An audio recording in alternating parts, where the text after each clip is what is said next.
Dear boomers, have you ever met someone who seems to glow even in the middle of chaos? Someone who smiles not because their life is easy, but because their spirit is unbreakable. Leonardo da Vinci once wrote, I love those who can smile in trouble, who can gather strength from distress and grow brave by reflection. In today's world marked by uncertainty, aging, loss, and reinvention, the quote offers a lifeline, really, a call to rise above circumstances by looking within your deepest soul. Smiling in trouble is not denial, it is defiance. It's choosing light when darkness is tempting you. Dear boomers, we've lived through war, recession, social revolution, pandemics, and yet here we still are. Well, at least some of us are. The smile in trouble is the mark of emotional maturity. It says, I won't be broken by this. It's grace under pressure. So, when was the last time you smiled through your tears and realized that smile was really your strength? Distress is not the end, it's the forge where strength is made. Boomers entering retirement are often faced with quiet crisis of identity, purpose, even survival. But this is your time to gather strength, not to shrink, but to expand. Strength is not found in comfort. It's found in choosing to keep going and saying to yourself, what now? Instead of, why me? From distress, we gather empathy, we gather wisdom, and we gather our true selves. Reflection is not a passive act, it's a rebellion against a reactive life.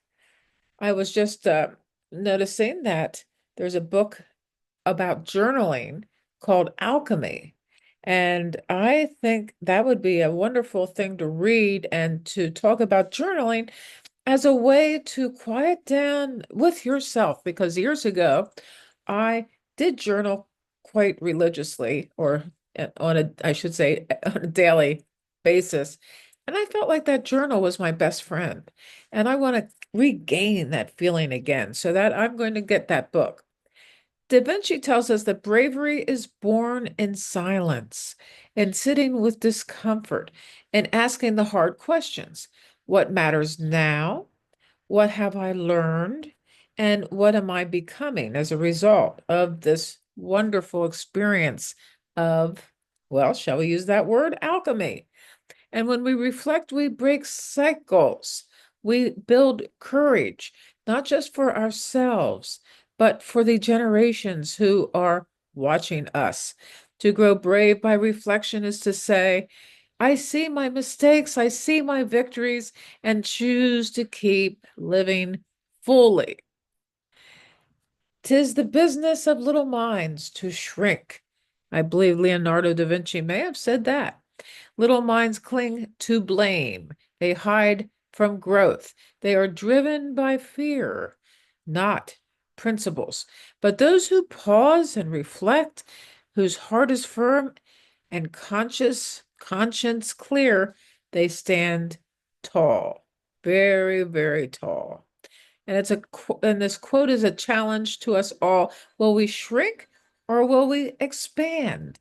Will we expand into a freedom sort of mindset that is really our inheritance as human beings? To live by your principles, especially when it is unpopular, is a radical act. Boomers, this is our moment, not to fade, but to lead. Pursuing your principles does not mean being rigid. It means being true. It means living in alignment with your soul. Leonardo da Vinci knew legacy isn't made in ease, it's made in a state of courage. The question is, what will you leave behind? And I suppose our legacy is a courageous act because we are molding our legacy as we move forward. So, smile in trouble, gather strength from distress, and grow brave by reflection. This is not poetic advice. It's a blueprint for aging with power, dignity, and purpose. So we're not done yet. We're just getting started. Boomers, we are not done yet.